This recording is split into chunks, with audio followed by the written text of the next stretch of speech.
Hello, my YouTube friends. We're a few seconds early this morning. Can you imagine? Yeah, I've got my coffee cup in hand and the morning has started early. And I am Susan Smith. You're in my studio, Stitched by Susan.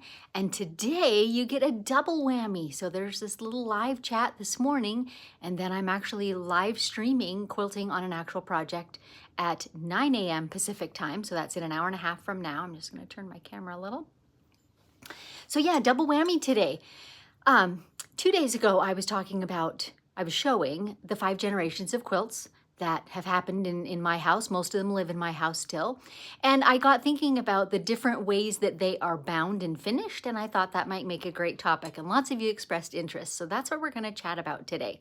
But meantime, you guys be typing in where you're tuning in from. This is awesome. Susan Lyon from Arkansas, I'm going to catch you today. I set an alarm so I wouldn't miss you. Looking forward to your words of wisdom. That was very nice of you to set an alarm, and it probably helped that I scheduled this last night. You know, I wish I could schedule them all earlier, but I just don't always know what it's going to be or when, because it just depends on my day. So I try to do it an hour in advance, and that's about the best I get. Mary's in Arkansas too. Love all the things I've learned watching you. Awesome. Carlene, good morning. Another Susan. We're everywhere, aren't we? David Smith from upstairs. That's my husband. Yes. Live and unscripted at 9 a.m. If you are new, by the way, I'd love if you'd type new into the comments.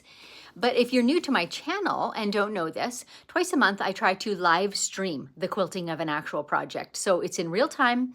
Often it's a project right from loading all the way through to the end. Today is kind of the last, it's not even half, but the last section of the friendship quilt that I did back in, I think it was in August that I first quilted it. It might have been early September.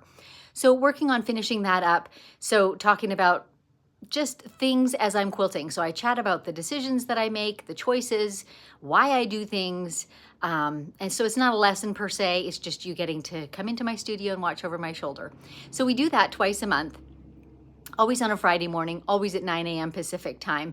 And I try and let you know in my newsletter a couple days in advance of that one, what the topic will be, what the quilt is that I'm working on, so you have some idea if you want to make the time to join in. And of course, you can come and ask questions throughout the process because it's live, and I'll answer them on air. So let's see who else is joining in. Angie in wet Minnesota. Oh gosh, it's wet here today too and cold. You can see I'm all in my cozies. What you can't see is I've got my North Face fuzzy booties on, like I'm totally ready for the cold. Good morning from Lauren, Donna, Teresa, Scrappy Quilter, Angelique, Sheanne, Debbie, Marie Suzanne from the UK. Awesome. Yeah, Dave's tuning in from upstairs. We know that, hon. Petra is in Austria. Great. It's probably late afternoon or evening for you. Quilting a sampler quilt at the moment, watching and listening at the same time. Awesome. Kelly. Teresa saying good morning to David. How nice is that? Yeah, he's getting in gear too because he does help with the live and unscripted. That is not a one-woman show. So we have lots of cameras and lots of lights and all the things, and he's behind the scenes for all of that. Marie Suzanne. I have learned so much from you. My white side clamps arrived last week, and what a difference. Yay! I'm so happy to hear that. Angelique is asking, where do I go for the newsletter? I don't think I put a link in the show notes, but if you go to my website, you'll get a little pop-up within a few seconds. Scroll down a little bit on the homepage and you'll get a little opt-in. That's the easiest way. Yes, Dave's answering that too. Great. Rose, hello. Carol, Linda, Vonna, another Susan. When will you be starting your masterclass? Great question, Susan. So this is multi-step process. First off, I'm doing all these lives just to kind of get acquainted with you and let you get acquainted with me. And then next Saturday, the 21st of October, I'm going to have a workshop. And the day of that workshop, doors will open to sign up for the masterclass. The first module drops the following weekend on the 27th of October. So just to be clear, since we are talking about it, my freehand quilting masterclass, big 6-module online quilting course, but it is pre-recorded. So though I deliver it in one module per week for 6 weeks, you then have access to it all the time. So there is zero deadline. There's nothing that you have to be live for. All the lessons are pre-recorded. There are some live Q&As and support things that go on during it, and I'll let everybody that's enrolled know about all of those, but you don't have to attend anything at particular times and places. It is completely on demand. You can watch at your leisure and you have access for forever. Lots more tuning in. Paper Lady, I love the name. Nancy, Rebecca, Firefly, Winona, so great. Okay, let me not keep nattering on too long and we'll get talking about these bindings on quilts because then I've got to get ready for the next live, right? So if you're enjoying these chats, by the way, do give it a thumbs up, share with your friends as much as you can, and subscribe to the channel. Notify, like the little bell, click that notify me so that you know whenever I am going live. Okay, let's talk about bindings. First off, we're going to start with my most common one, which is a machine binding. So on the back, I don't know how clear really the picture will be, and I'll try not to bump the tripod. That's what the back looks like. And so I stitch my binding onto the back by machine, and I fold it around to the front and top stitch it on the front. And that's what the top edges of most of my quilts look like. And so on the back, it's a little slimmer, and the bobbin thread of my top stitching does show on the back side. I just make it be matching thread to the back, and it's pretty unobtrusive. I like machine binding. Like I said, this is my most common way, 95% of my quilts. It's fast. It's very neat. I've done it enough times and worked out a system that I can make it very precise and neat. And you can see that's a nice, sharp, neat corner. And if you're interested in learning how I do that and some of my tricks for getting a precise result, I do have a couple of episodes on YouTube on machine binding. So have a look there. Okay, but kind of the point of this chat is to show you that there's not just that one way. I think that these days we see most quilts bound similarly to mine, although they might have the second row of stitching done by hand, but there'll be a double fold, right? So they'll be cut 2 1/4, 2 1/2, something like that wide, folded in half, and then the whole binding is double. That's so common, and we get to thinking that's the only way you can finish the edge of a quilt, but that's not even true. So here's an example that I showed you guys the other day, the Jacob's Ladder quilt that was mine from my childhood. I made it with my mom when I was about 10-ish. Well, I mean, I helped her make it. It wasn't really my project. But anyway, this is what my mom did a ton of time because she was a super practical woman. There's a sheet on the back of the quilt, and you can see the binding is the same fabric. All she did was left extra on all the edges and literally folded. So this is called a self-binding when the backing is just folded around the front and stitched down. Now, of course, there is just one layer now, so it probably doesn't, I know, it does not stand up to wear as long as a double fold would. However, this was made when I was 10, so it's 45 years and counting, and it's doing just fine. So that's a perfectly acceptable way of binding a quilt. So a couple caveats though. For those of us who are machine quilters, and I imagine if you're watching you are, we usually, certainly I always do, run a line of basting along my perimeter just inside what would fall within the binding when you sew a binding on afterwards. So when you do the binding this way, then that does not get hidden. Every stitching line shows on the back. So all that basting shows on the back. So it's not my preferred method for that reason. It doesn't look as neat and crisp on the back. However, I did it a little while ago for a client because the quilt that she brought me had been made in maybe the 80s, and it was the very dusty rose, dusty blue sort of colors, and she couldn't find fabric that she liked for a binding that was, available now in the stores. But she had tons of backing of this deep dusty rose.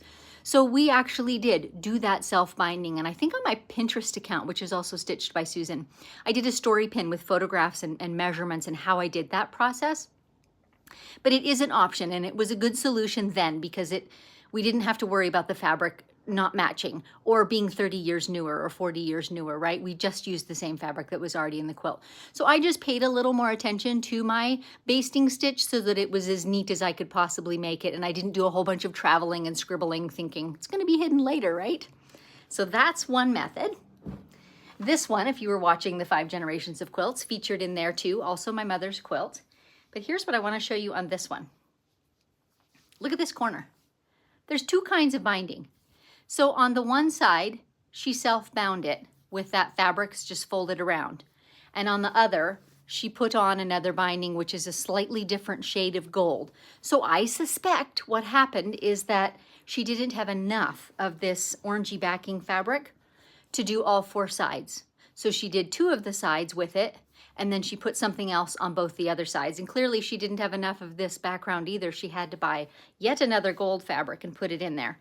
My point just being, the quilt is finished. It looks nice. It has worn well. This too is almost as old as I am. So It's perfectly acceptable. If you don't have enough of the right fabric, put something else on it. It'll be fine. Speaking of being scrappy, this is something else that I do. I'm just reaching out of the camera for a minute. Check out my bin of binding bits that are left over from stuff. Some of them have a lot, some of them just a very little. I keep those, I'll let you see in my bin. Look at that. I keep those all in my trusty bin, and every so often when I'm doing a quilt that I think it's appropriate, I'll just butt them up end to end to end to end to create a long scrappy binding. So it's another way of using what you've got. I've gone to the trouble of trimming and sewing and pressing that binding already, might as well use it.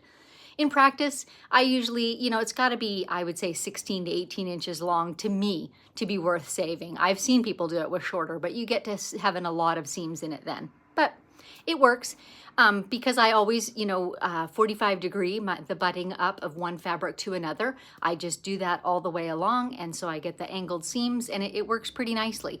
And if I want to, I can pick through and get all the navies, or I can go totally scrappy, but it's a great way to use up binding bits. Okay, let's talk about this one, which you also saw in 5 Generations of Quilts. This is my own double wedding ring that my mom made for me. And this binding, can you see the whole quilt has a scalloped edge, and this is the rounded corner. And so she did a double fold binding, but it is cut on the bias. That makes going around curves so much easier. It would be very difficult to do a curve like this with a straight of grain binding, so the bias really helps. And as a side note, there are quilters that only do bias binding. It does wear better because your fabric weave is going in both directions across the seam, and then you cut right through that. It can take a lot more wear and tear as opposed to having a straight of grain and then there's kind of one thread running along that edge. That can wear out sooner. So I do know quilters who always do bias binding for that reason. It does wear better and longer. That's up to you. Okay, and one last one, because this one's so pretty. This again is my mom's work. I showed you a green one the other day that she had quilted, and this is a rose-colored one. So it's a whole cloth quilt by definition. It's got this rose fabric on the front, white on the back, and then the prairie points around the outside edge. And it's got a nice rounded corner too, you can see. So again, practically speaking, how do you do that edge? Because when we're machine quilting, how are you going to turn the raw edges in, right? So you can see on this one, it's a good example. My mom's hand quilting stops, this is about an inch right here, stops about an inch from the edge. So you would do the same with your machine quilting. However you can make that as neat as you can, maybe stitch a border around it, that's up to you. But leave some of the edge entirely free and unstitched. So then what mom did is stitch the prairie points onto the top layer and then folded the seam over and then laid down the back, the facing, if you will, and hand stitched it from the back side. So now the prairie points are tucked between and it's a fully finished seam, front and back. So that's how that one is done. And of course, there's other things we haven't even talked, decorative things that we haven't talked about. There's lots of ways to be decorative in your binding. This wasn't really about that. It's more about what are things you can do when you have small amounts of fabric or awkward finishes, or you've run out, or you have tons of backing on it, and how could you do it with that? So we've done the double fold that's on the straight of grain. We've done the double fold that's on the bias. We've got the little prairie points, which are a pretty one. And we've got the self-binding, which is pulling the backing around to the front and just covering that edge and stitching it down. And then we've talked about doing scrappy ones. So I'm curious if you guys have another thought about an easy kind of everyday binding that you might do. Let me scroll back to the comments. Let's see. We got, when are you starting the masterclass? Rebecca, hello from the other side of the mountain. She must live on the west side of my state. Pamela, I machine bind all the time, sewing on the back and top stitching. Yep, me too. There's more than one way to machine bind too, but that's the way that works super well for me. And matching that bobbin thread, as I showed you, makes it unobtrusive, and it's just so crisp and neat, and it definitely stands up to wear, like on a kid's quilt or a couch quilt. Yeah, it's a really good option. Debbie, I use self-binding when making wall hangings. Oh, good comment, Debbie. I didn't talk about faced quilts, which is when you've got the whole quilt surface, you sew something around the edge and fold it to the back so that the seam allowance is right on the edge, and it's got a facing like garments used to have at the neckline or possibly the armholes. So that is an option too. It's not one I do very often, but you see it on wall quilts or art quilts, because then you don't have the distraction of some other fabric for the binding showing you. The quilt goes right to the edge and the finished part all goes into the back. Good point. Okay. Yolanda, new to chat, but have been watching for a long time. Beginner on HQ long arm, learning so much. Great. Scrappy quilter, I make a lot of scrappy quilts and I always save my binding leftovers and make scrappy binding. Absolutely.